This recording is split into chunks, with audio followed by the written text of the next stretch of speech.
Eating in an office is just too officious. I have a parlor here.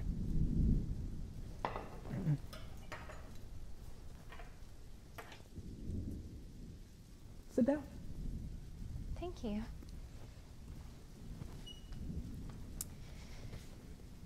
You're very kind. It's all for you. I'm not hungry. Go ahead.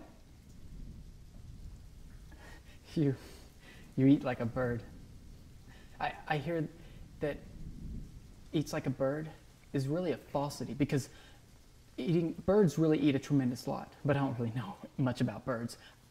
My hobby is stuffing things. You know, taxidermy? But I only like stuffing birds because I hate the way beasts look when they're stuffed.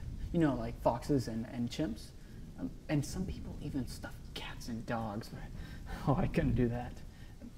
I guess because I like stuffing birds because, well, they're more passive to begin with.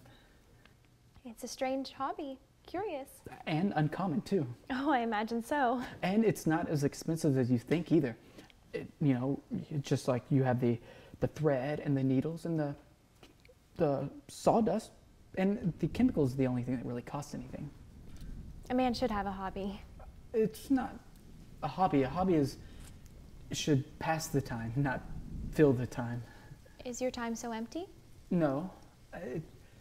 I run the office, and I tend the cabins and the grounds and do errands for my mother, the ones that she thinks that I might be capable of doing.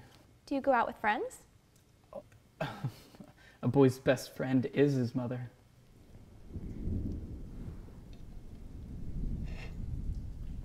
You've never had an empty moment in your entire life, have you? Only my share. Where are you going? I don't mean to pry. I'm looking for a private island. What are you running away from? Why do you ask that? People never run away from anything. Huh. The rain didn't last long. You know what I think?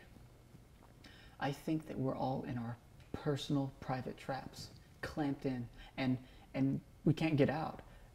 We claw and scratch, but only the air and each other. It's all of it. We don't even move an inch. Sometimes we deliberately step into those traps. I was born in mine, but I don't mind it though. Oh, but you should mind it.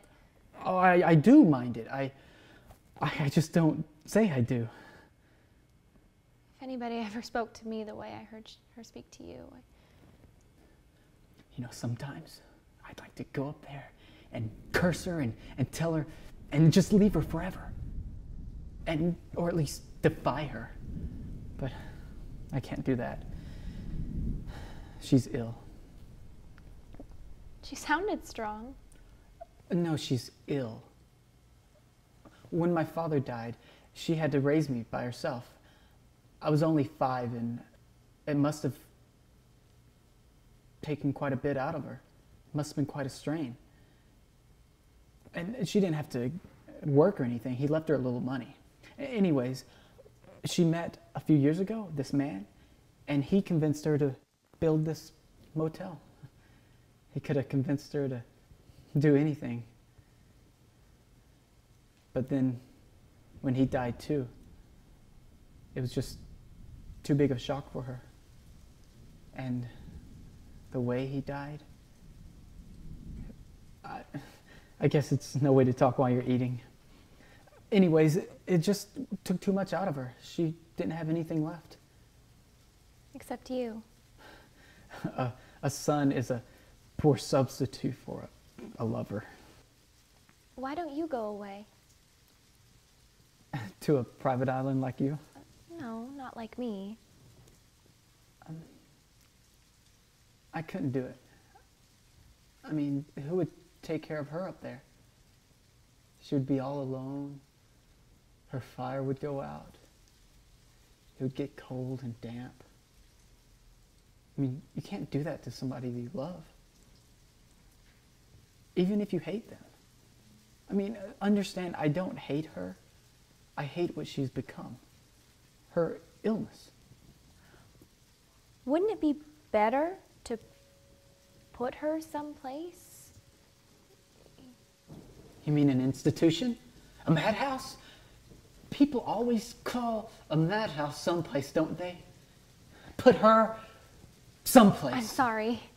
I didn't mean to sound uncaring. What do you know about caring? Have you ever been inside a place like that? The laughing and the tears and the cruel eyes studying you? Put her there. She's harmless. She's as harmless as a stuffed bird. I'm sorry. I only felt... it seems she's hurting you. I meant well. People always mean well. They click their thick tongues and they shake their heads and suggest, oh, so very delicately. And of course, I've suggested it too, but I couldn't do that to her. She needs me. I mean, it's not like she's a maniac or anything. It's not like she's a raving thing.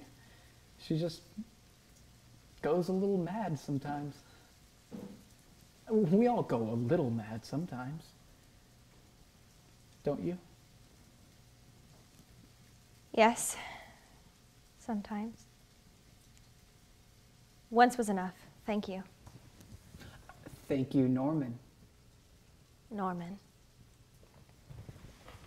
Oh, you're not going already, are you? I'm very tired. I have a long drive tomorrow, all the way back to Phoenix. Really? I stepped into my own private trap back there, and I'd like to try to get out of it before it's too late for me to... You sure you don't want to just stay and talk a little? Oh, I'd like to, but... But, oh, it's all right. I'll see you in the morning. I'll bring you breakfast. What time? Very early. Dawn. All right, Miss Crane. Crane. That's it. Good night.